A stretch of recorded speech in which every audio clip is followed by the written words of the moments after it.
The NFL offseason is probably the most exciting, but at the same time, the most boring part of the NFL season. But it has some interesting lore. And today, I'll be doing something I wanted to do for a very long time. And that's do an NFL Iceberg video. And the iceberg I'll be analyzing today is the NFL Offseason Iceberg. This is the self-made iceberg I'll be analyzing, and we'll be doing it like any other iceberg video. We will start at the tip of the iceberg to the more known things that everybody pretty much know, all the way to the depths of the ocean where pretty much the information down there nobody knows. And I don't necessarily know how long this video might be, but it might be a little longer. So go grab a snack or something, come back to the video, and let's get right into it. And before we start, a quick disclaimer: the stories that are going to be presented are stories from the offseason, as in training camp, the NFL draft, and free agency.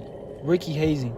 Rookie hazing is a practice that first-year players are put through when they first enter the NFL. These practices are not training camp practices or like a team practice. These are like ritual practices that older players put younger players through. It's usually all fun and games, but it doesn't seem like the most pleasant experience. Some examples of this hazing is making rookie players pay for large dinners, making rookies carry players' equipment, and forcing rookies to wear humiliating haircuts. Some hazing rituals go even further, tying rookies up to goalposts. But the NFL, though not directly acknowledging the situation, prohibits any violent hazing activities. The NFL Draft. The NFL Draft is an annual event where college players are chosen to be selected into NFL teams. Although the draft has been through many changes over the years, the general concept of it all has been the same. The NFL Draft of today, although consisting of 30 rounds at one point, consists of only 7 rounds with 257 picks in all. Training camp. Training camp is a period before the season where teams undergo mental and physical training to prepare for the up-and-coming season. Training camp mainly consists of scrimmages, drills, and meetings, but it's also the place where new players and coaches adjust to new systems. As of recently, though, teams have been holding OTAs. These allow new players and coaches to adapt to their new environment as early as late May. NFL Hard Knocks. Hard Knocks is a reality sports series produced by NFL Films for HBO. The series is centered around players and coaches during the offseason, taking you on a trip throughout their lives on and off the field. The focus, however, is often put on top draft picks and journeymen. After the second season in 2002, the third season didn't come out to 2007. But ever since then, we have been getting Hard Knock seasons. And with 2 new seasons coming out in 2025, covering the Buffalo Bills in the NFC East, the series will reach the 26 seasons. D-Hall versus D-Hop. This entry refers to a moment from an episode of Hard Knocks, the episode being the first one of the 2015 season covering the Houston Texans. The infamous moment occurred after a drop by DeAndre Hopkins close to the Redskins sideline during a joint practice. After the play was blown dead, D'Angelo Hall got in DeAndre Hopkins' face, telling him what he was going to do to him. Instinctively, Hopkins felt some type of way about this, and the two exchanged words, having to be separated by the two teams. But later on in the practice, they were lined up against each other, and on a comeback route by DeAndre Hopkins, D'Angelo Hall fell down to the ground in agony. The infamous ankle breaker was perfectly capped off by DeAndre Hopkins' famous words, "I just finished it." The 2015 Pittsburgh Steelers QB battle. Now, this entry is one of the more confusing ones on the list, so take this information with a grain of salt. But the 2015 Pittsburgh Steelers QB battle consisted of Ben Roethlisberger, Landry Jones, and Bruce Bradkowski. And after extended research before recording this video, I can't exactly pinpoint what this entry is kind of pointing at and how accurate the year is in all this, but I have an idea of what this entry means. Because I remember coming across this Reddit post a few months ago, and it was talking about position battles, and I came across the post talking about Ben Roethlisberger lack of effort in training camp. They noted that the QB would half-ass reps and sloppily go through with it, tripping over his own feet and doing all this just because he knows he's the starting QB for that season. And since he really had no competition, he often came to training camp out of shape. But before recording, when I looked up the 2015 Pittsburgh Steelers QB battle, it talked about how Big Ben looked like he was in the best shape of his career. So I don't know exactly if the year is off or just the information's off, but I'm pretty sure the general information that I gave happened. So that's the entry.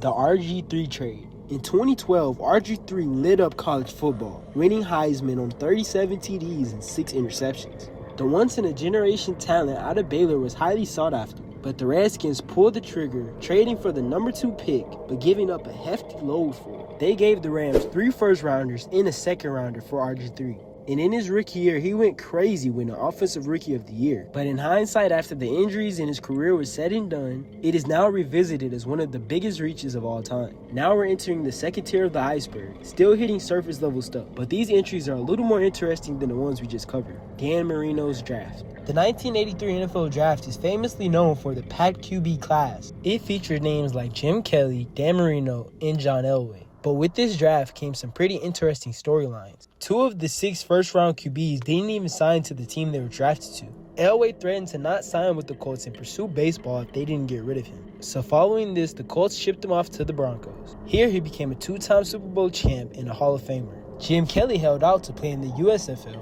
until 1986, where he finally decided to sign with the Buffalo Bills. But probably to me the most interesting story of them all is the Dan Marino draft slide. Dan Marino was projected to be one of the first QBs taken in the first round, but instead slid all the way to the 27th overall pick, being the last one selected in the first round. Rumors of drug use and an underwhelming senior year landed him in this spot. But without these issues, many what-ifs can come to mind. Like, what if instead of Baltimore picking John Elway, they take Dan Marino with the number 1 pick? Or what if Pittsburgh, who showed interest but didn't pull the trigger, actually chose him? Undoubtedly, Marino probably would have won one. And also, FYI, the last entry was 2 entries, but I squeezed it into 1 and categorized it all as the 1983 NFL Draft. So if you're wondering why I didn't say the Marino draft slide or the John Elway to Denver entries, is because it's all squeezed into this 1 entry. Shedeur draft slide. Now, this entry is the most recent one on this list, but it's referring to the draft slide of Shedeur Sanders in the 2025 NFL Draft. On many mock drafts, Shedeur is projected to be a top 3 pick,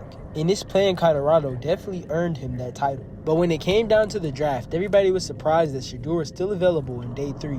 The Browns took him with the 144th pick of the NFL Draft. But the thing was that come the 5th round, the Browns already had a QB that they drafted a couple rounds before. So justifiably, everybody was lost in what exactly went down on draft day. But reports start coming out that Shedeur was pretty disrespectful during his interviews. But many NFL analysts raised more questions because a simple draft interview bomb wouldn't drop a top 3 pick all the way to the 5th round. But just recently, Eric Dickerson revealed that a very reliable source gave him some information about the Shedeur slide. He stated that the NFL demanded teams to not draft Shedeur as they were trying to make an example out of him, until somebody called the Browns and told them to not go along with it and just draft him. Now, I don't know how much of the story I believe actually, but it sounds cool. So just for the video's sake, I'ma just say if this is true, it adds some crazy lore to this draft. Laremy Tunsil. This entry refers to an incident that occurred just hours before the 2016 NFL Draft. Laremy Tunsil was projected to be a top 10 pick in the NFL Draft as he was one of the best O-linemen in the draft out of Mississippi. But just a few hours before the first round went underway, a video was uploaded on Tunsil's Twitter that showed him smoking a bong out of a gas mask. As you can expect, it sent a lot of NFL scouts crazy.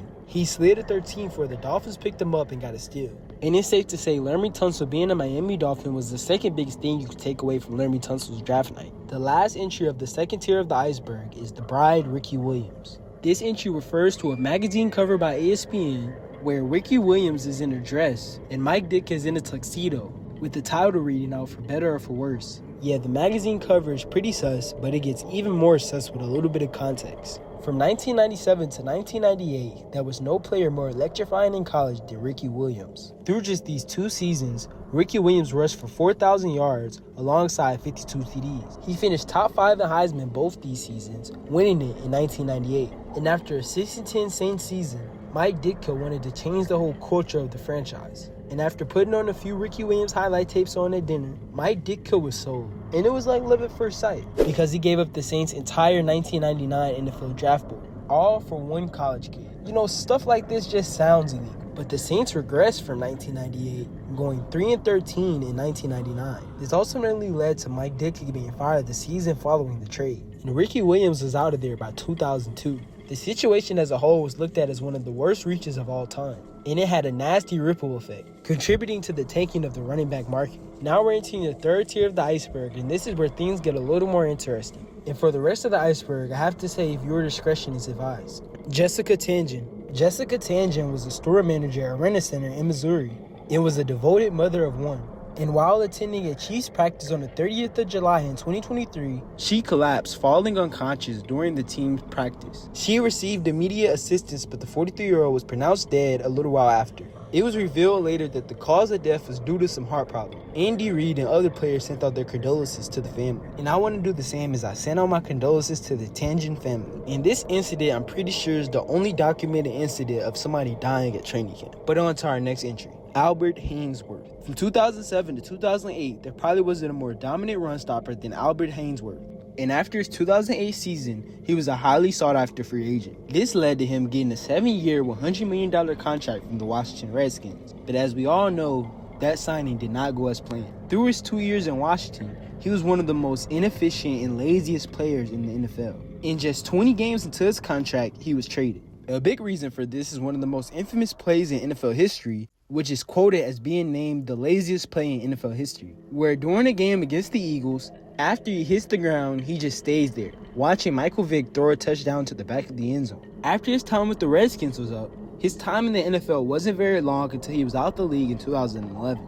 And still to this day, it is considered one of the worst free agent signings of all time. The NFL script. A very common phenomenon in NFL fandom is that the NFL is scripted. And while usually when people say this is all fun and games, a lot of people really think this. They suggest that the NFL is rigged for players like Patrick Mahomes. Some infamous game comebacks like the 28-3 Patriots comeback in the Super Bowl is all rigged. And even moments like the Joe Namath prediction before the Super Bowl III victory was even rigged. The rabbit hole goes so much deeper because it's always been talks of the NFL having a script. But it really heated up, let's be honest, around the rise of Patrick Mahomes. So much so that the 2023 NFL season was even promoted by an NFL script trailer, where players acted like they read a script for the 2023 NFL season. But in all reality, there is no NFL script, and there is no way that the NFL can predetermine the outcomes that we see on a weekly basis. 2019 Antonio Brown. In the year 2018, many consider Antonio Brown as the best wide receiver in the NFL. But just in one offseason, his legacy will be stained forever. AB exit out of Pittsburgh was pretty messy itself, with controversies towards Big Ben and Tomlin. But he was dealt to Oakland, where his future looked bright. In Oakland, though, he faced many off-the-field issues. Also, he had a helmet controversy, where, if I'm not mistaken, he sat out of practice because he wasn't allowed to wear a certain type of helmet. But all this resulted in him being released by the Oakland Raiders. The Raiders' hands were forced when releasing Antonio Brown because he demanded to be released. And Brown indulged in many public disputes with the general manager. But none of this stopped the Patriots from signing him at week 1, pairing him with the greatest QB of all time, Tom Brady. This was looked at as a potential pairing of a Randy Moss and a Tom Brady again. But after just one game, Antonio Brown was back on the free agency list. And he did end up redeeming himself, winning a championship with Tampa along with Tom Brady. But his rise to media fame somewhat became a circus show. LaCharles Bentley injury.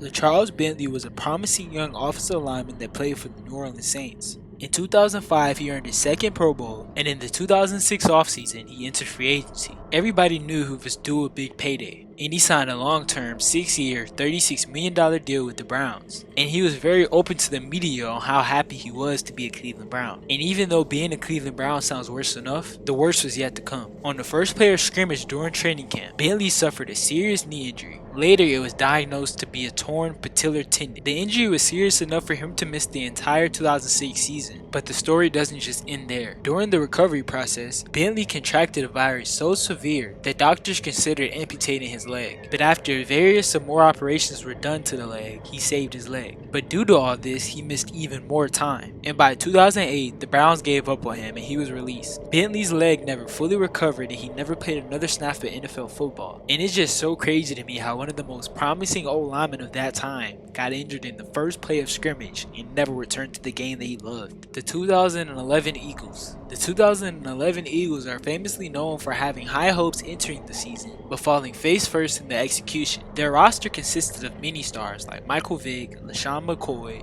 Deshaun Jackson, Jeremy Maclin, but that's not even bringing up this so-called historic defense that consisted of Asante Samuel, Nnamdi Asomugha, and Jason Babin, to name a few. But they started off the season an embarrassing 4-8, and after a failed late playoff run by the Eagles, the team that backup QB Vince Young famously named the Dream Team was eliminated from playoff contention. And still to this day, people look back at this team as the most hyped team that disappointed in NFL history. Norm Michael. In the 1944 draft, with the 20th pick, the Eagles selected fullback Norm Michael out of Syracuse University. The Eagles thought they got a tough runner in Norm Michael to complement their bruiser offense, but instead they got no pickup when they called him. Nobody a part of the Philadelphia Eagles organization could get in touch with Normichael. But the Eagles were shocked to find out that Normichael was finished with football entirely and enlisted into the Army. He decided to enlist to the Army right after his junior year. But the real kicker of this whole story is that Normichael didn't even know that he was drafted by the Eagles until the year 1999. He was reading some newspaper about some old Syracuse players,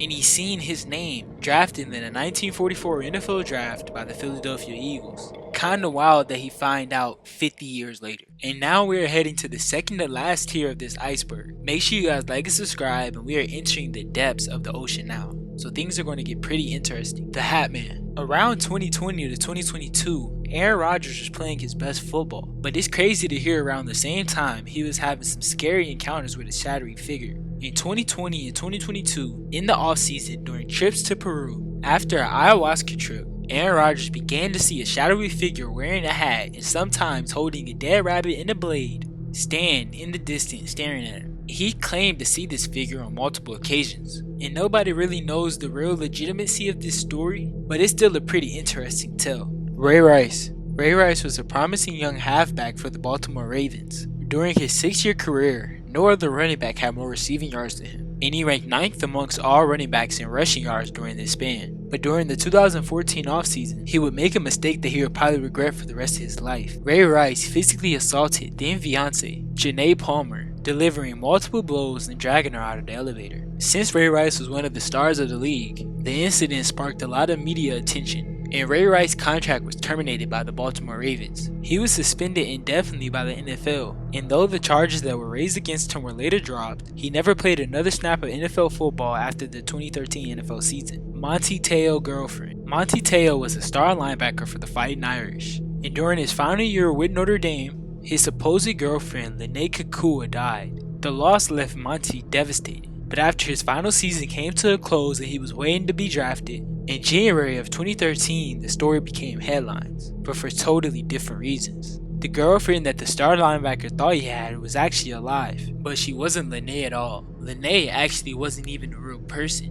The person behind the catfish was Renai Tuisopo. Probably butchered that name, but you get the point. But the crazy thing about it all is that, for pronunciation purposes, we're going to call him R. R wasn't even a female, it was a male the whole time. So Tio was pretty much catfished by a male, and the male faked his death of the female that he was catfishing him with during his senior year. Very wicked, but that motivated his Heisman campaign. But still a very messed up situation in itself. Leon Bender. Leon Bender was a defensive tackle out of Washington State that was drafted in the 2nd round by the Oakland Raiders. In his senior year, he was a big anchor in the Washington State Cougars winning a Pac-10 title. But tragically, 6 weeks after the draft, Bender had died before playing a snap of football. He was found in his agent's home unresponsive, and the cause of death was confirmed to be seizure disorder. He was diagnosed with epilepsy in the past, and no foul play or drugs were found in his system. Ernie Davis. Ernie Davis was a running back for Syracuse and saw a lot of success in college. He was the 1961 Heisman winner, and he led them to a national championship. He was literally following in his mentor's Jim Brown's footsteps, and his dreams became reality when he was drafted 1st overall by the Washington Redskins. And with the Redskins having a racist owner at the time, he was pretty upset with the pick and traded him to the Cleveland Browns. He would get to share a backfield with Jim Brown himself, and after the move, hype was through the roof for these two. But Ernie Davis came down sick with leukemia, and not long after he died from his sickness. He died at the young age of 23 and never played a full game of NFL football. We're now entering the lowest level of the iceberg, and these are probably the most obscure and lesser known facts of the video. So make sure you guys leave some love down below for this vid, and let's get right into it.